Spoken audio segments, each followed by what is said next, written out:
નમસ્કાર, આપનું શ્રી સહજાનંદ ગુરુકુલ ફિઝિયોથેરાપી સેન્ટરમાં હાર્દિક સ્વાગત છે.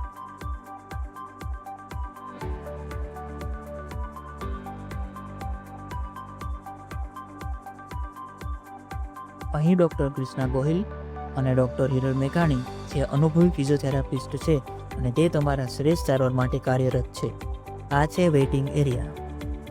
અહીં છે ઇવેલ્યુએશન એરિયા, જ્યાં દર્દીની સંપૂર્ણ તપાસ કરીને યોગ્ય સારવાર નક્કી કરવામાં આવે છે. એક્સરસાઇઝ ઓપી, જ્યાં વિવિધ સાધનો દ્વારા સારવાર આપવામાં આવે છે, જેમ કે શોલ્ડર પુલી, જે ખભાની મૂવમેન્ટ વધારે છે. સ્ટ્રેચિંગ એક્સરસાઇઝથી મસલને ફ્લેક્સિબલ અને રિલેક્સ બનાવવામાં આવે છે. પેરેલલ બાર અને મિરર બાયોફીડબેક દ્વારા ચાલવાની યોગ્ય તાલીમ આપવામાં આવે છે.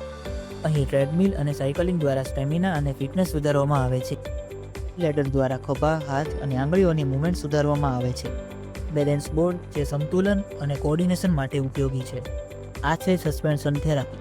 આ છે ઇલેક્ટ્રોથેરાપી ઓપીડી, જ્યાં ઇલેક્ટ્રિકલ સ્ટિમ્યુલેશન દ્વારા પેરાલિસિસ બાદ મસલ્સને ફરીથી સક્રિય કરવામાં આવે છે. અલ્ટ્રાસાઉન્ડ થેરાપી દ્વારા ટીસ્યુ હીલિંગ ઝડપથી બનાવવામાં આવે છે.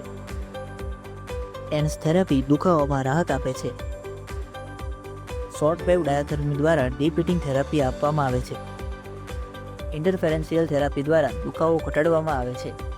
બાદ ઇન્ફ્રારેડ રેડિયેશન અને હોટપેક થેરાપી દુખાવામાં ઘટાડો અને મસલને રિલેક્સ કરવામાં ઉપયોગી છે.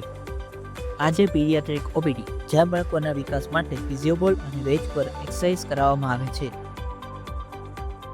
આ છે પેટ બોર્ડ, જે બાળકોમાં હાથની કુશળતા વધારવામાં મદદ કરે છે. અહીં મેટ એક્ટિવિટી અને ગેટ ટ્રેનિંગ દ્વારા બાળકોને બેસવાની, ઊભા થવાની અને સામાન્ય રીતે ચાલવા માટેની તાલીમ આપવામાં આવે છે. આભાર.